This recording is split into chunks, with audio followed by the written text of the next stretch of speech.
numva nta handi hantu najya mpitamo kujya gushaka abana bo mu muhanda baba mu muhanda. Yego ndabisunga, ariko nabo ntabwo byanyoroheye kugira ngo bemere kuko banciye amafaranga. Nakoreraga 4,000 nyine, nakoreraga 4,000 mu kiyede, ariko nabo barambye ngo turapasura nkaba 2,000 nanjye ngasigarana 2,000 kandi ari wakoze. Ubwo rero kanihutije tugera aho nafungiye cyangwa impamvu nafunzwe, nanjye ntabwo nyizi neza kuko bamfatiye mu Kigare.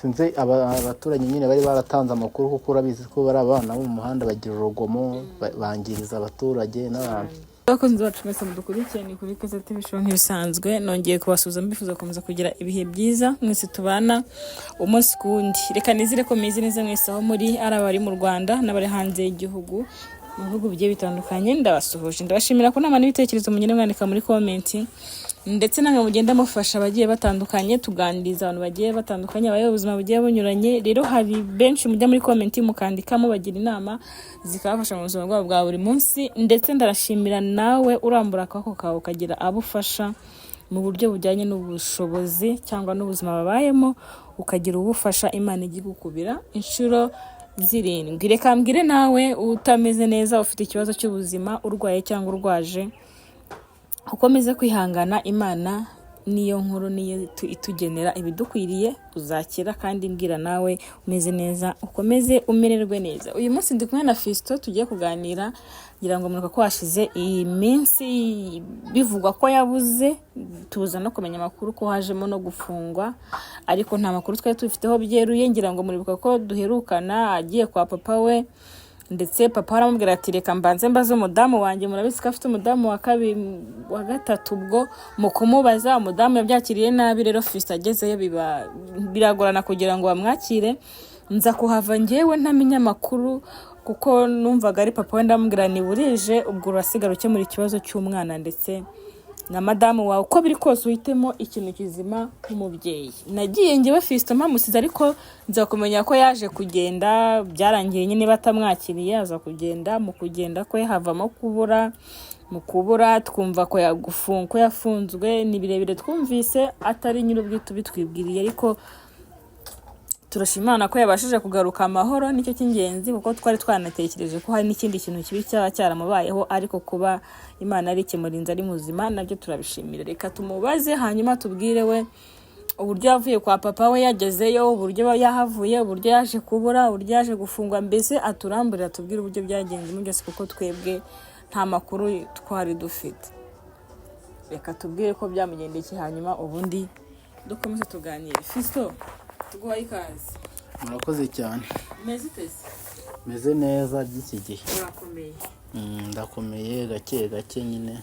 Hari amakuru rero twamenye atari meza, urabizi ko nge duherukana nkujyana kwa papa wawe, siga bitameze neza, ariko papa wawe nge natekerezaga ko ari buze kureka mu rugo, waje kuhava. Uranagira ngo tuganirize uburyo ki waje kuhava, uburyo wahavuye bakubwira ngo ujye, hanyuma tubwire n'uburyo waje kubura, uko hashize iminsi barakubuze batazi aho uherereye na telefone yawe itariho.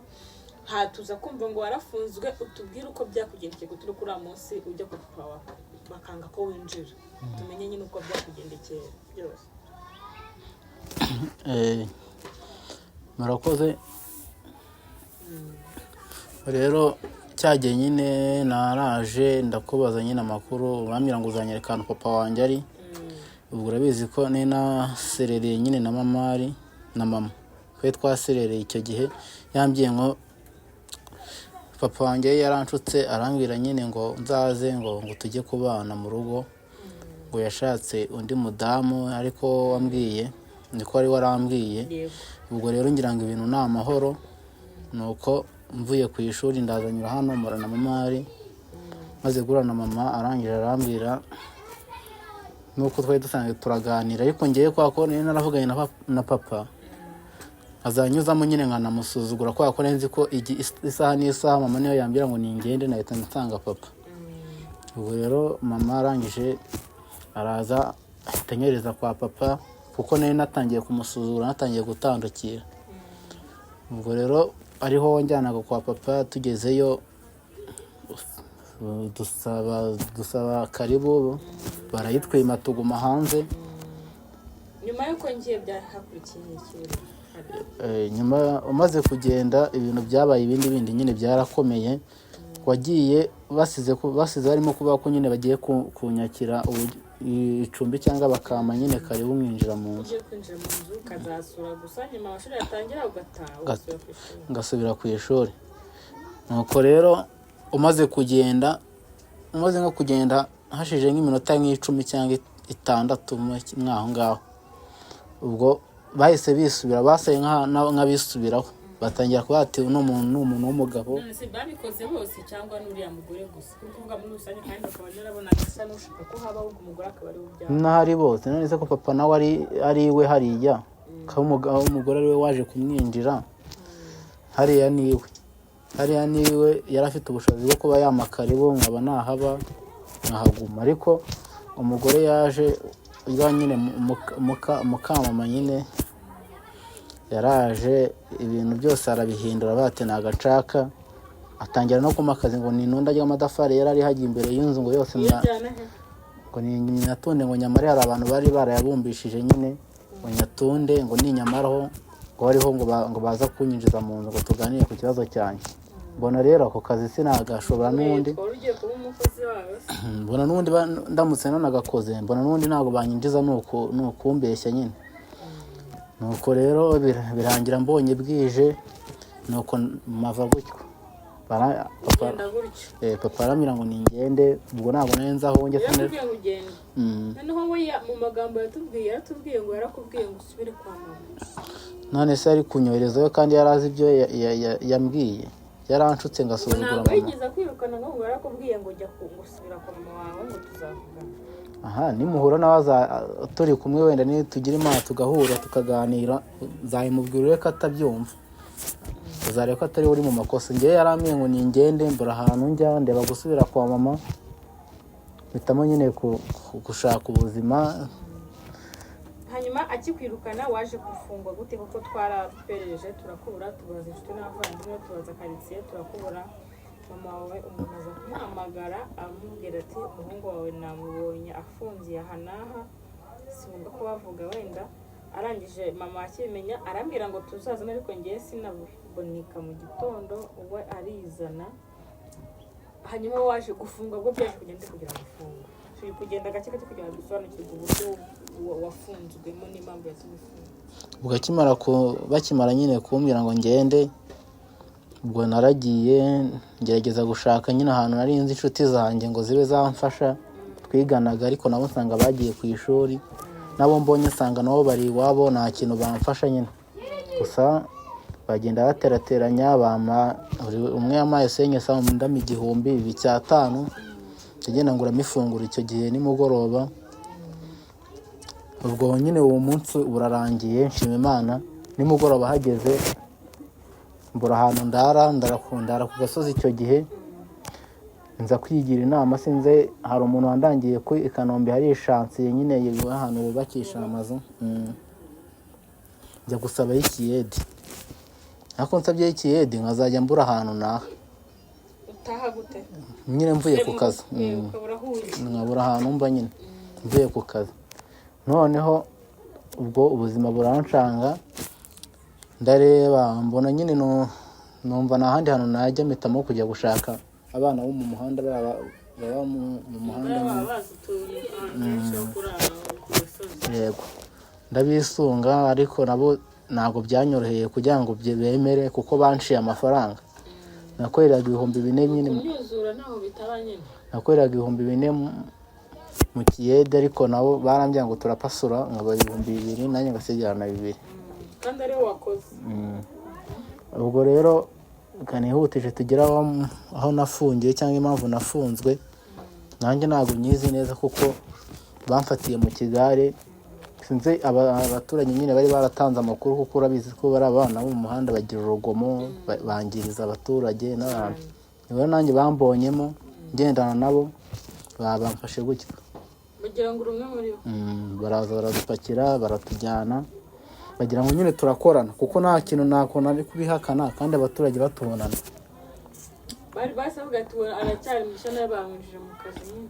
Yego bahise bavuga ati ubu ngubu nyine bizi ntabwo bita ngo wenda ngo uri mushyashya ngo nibwo bakikubona, ahubwo bagira ngo wowe niwe kizigenza cyangwa niwe uyoboye abo barara bandi, ugahita kujyana nabo nyine bagira ngo nibo bahagarariye, kuko njye navuye ku ishuri nsa nkaho meze neza nyine ngaragara neza, ubwo bagize ngo baranyibira nyine nkabakoresha. Hanyuma ukimara kubona ufunzwe uri muri gereza cyangwa se kuri brigade bagufashe ugatekereza ku myaka yawe mikeya urafunzwe uzize kuko twawe yashatse umugore mugara akaba atakwemeye kandi byari ukubasura atari no kuhaba, waricaraga ugatekereza cyane ko nta n'umuntu wari ufite amakuru y'ahantu ufungiye n'uko gufungwa twarakekaga nitwo tubizi neza, waricara ugatekereza iki iyo wabonaga ari mama we ntazi aho uri, papa we ntazi aho uri, wumvaga abantu bazamenya ahantu uhereye gute kugira ngo bagufungure cyangwa nyine waricara ukumva bimeze bite, ukumva ubuzima bumeze bite? Naricaraga nyine nkumva ubuzima burarangiye nyine iyo nitekerezagaho uko ari ahantu ngiye ukuntu nahabonye uramutse urwara n'umutima cyangwa agahinda gakabije wanapfa, kuko niho hantu nyine wowe wicaye ahantu hamwe nta kintu ukora, ureba nyine ubuzima ukabona nta kintu wakigurira, ukabona kujya muri dushe ukabona biragoye kujya koga, nyine ubayeho ubuzima budashimishije pe. Ubwo rero n'inzozi zanjye zo kujya ku ishuri, amashuri nari nyagejejemo hagati kuko ngubu nigaga senior civil. Ubwo amahirwe ubujije bataratangiye. Izimana bandekuye narajya ku ishuri, sibyo ko ngubu nyine nari maze n'iminsi nk'itanu hanze cyangwa icyumweru barandekuye.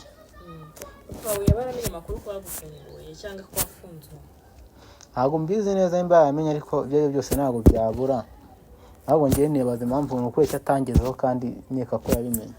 Kuba atarakugezeho rero ntabwo mbizi, wenda nimuhura mukaganira azabikubwira, ariko yewe ubwo duherukana twari tutaramenya amakuru, mama wawe niwe wampamagaye arambwira ati Kristo namusuye namubonye twaganiriye, papa wawe uko biri kose nabimenya azishima, ntabwo navuga ngo sagomba kumenya agomba no kubimenya gusa kuko nawe yari mu bantu bifuza ko uboneka, ahubwo nuko yaganjwe n'uriya mugore, wenda mama washobora kuba yarimubwiye cyangwa atarimubwira ntabwo mbizi kuko ntabwo mbona batavugana cyane, ariko icy'ingenzi ni uko uhari byibura uri muzima umeze neza, ibindi byo yabimenya utabimenya n'ubundi nta mpamvu azabimenya cyangwa se nawe uzamuhamagara umubwire. Hanyuma ku kijyanye n'uburyo papa wawe nyine kuba yarashatse umugore akamubuza ko uhaba kandi urashaka kujya kureba papa wawe bigatuma ufungwa, bigatuma ubuzima umara iminsi ubayeho mu buzima butari bwiza, papa wawe uramushinja iki? Niwe ubishinze cyangwa ni mama gusa ari ay'umugore we? Njyewe bose ndabibashinze, ariko cyane cyane uriya mugore we niwe wabigizemo uruhare cyane, ariko n'ubundi kugira ngo mve hano nyine cyangwa nyine mve mu rugo njye kureba papa ntabwo nari mbyizeye neza, kuko no kuri wa mudamu we wa mbere yari afite nawe byari byaragenze nk'uko hariya byagenze nyine kugira ngo mbe nanafungwa. Ariko hano biratandukanye no gufungwa, hariya wenda hajemo ibintu by'uburozi naho byica, hano hazamo gufungwa uko biri kose. Urumva papa we yashatse uriya mudamu avuga ati arakuze azi ibyo gushaka, ntabwo ari imikino ajemo, arabizi n'umuntu mukuru, ariko ahageze n'ubundi ntabyera ngo de usanga harimo ako kadefu, ariko uko biri kose uzamubabarira simbizi, ariko ntabwo nareka kumubabarira ibyo ari byo byose, ariko bizagorana pe, bizamfata igihe ndimo kubitekerezaho, kuko ibi nankurira ntabwo ari ibintu bya hafi aha ngaha, ni ibintu bibi cyane. N'ubundi ntabwo ibintu nk'ibyo ari byo guhubuka, uricara ukitonda ukabanza ugashyira ubwenge ku gihe ukikusanya, wakumva utuje ukajya kumureba mukaganira nka papa, ukamenya niba utazanigera unamusura na rimwe bibaho, ukamenya niba byanarangiye, ukamenya nyine aho ubariza, umenya ngo ndi kwa mama ndi kwa papa, ukamenya ngo mbaha ageze kunshwanisha na mama, ageze kunjyana aho ngo yitiwe baranyirukanye, bageze kumfunga, ageze kunjyana ku mugore we wa mbere nawe barandoga. Ibyo byose rero njye nacamo bye bituma ahubwo numva natanamubabarira, ariko Imana izabimfashemo kuko sinaba nawe. Jya ugira umutima wera kuko iyo tubabareye n'isigarana ikintu ku mutima ukamubabarira n'Imana nawe yabona bikwiye ikabibyivura. Hanyuma ikijyanye n'ubuzima rwose inama nakugira Fiston, buriya ababyeyi bose ni ababyeyi, ariko umubyeyi w'umumama aravunika kurusha undi, kugira ngo urayibona mu gihe cyose wamaze wararwaye nta wundi ese yarabizi, ariko atavuga ati kanjye kureba umwana cyangwa reka njyane iki kiro cy'ibijumba. Iteka mu buzima bwawe ujye wicara uvuga uti mama ameze ati, mama niba twagira ikibazo twagikemura gute, kuko mu bintu byose ucamo niwe ukuri inyuma. buriya abantu ba mbere bamaze kubona kuri ino si bakunda abana babo ni ababyeyi b'abamama, kuko n'ubu ndi kuri gereza nagiye kubona mbona abantu barambwiye ngo hari umuntu nshaka, ngiye kubona mbona niwe, mbona yanzanira agashuka, anzanira agasabune ko koga, kandi ari we utari uzi aho nagiye, ari we tutaherukanaga.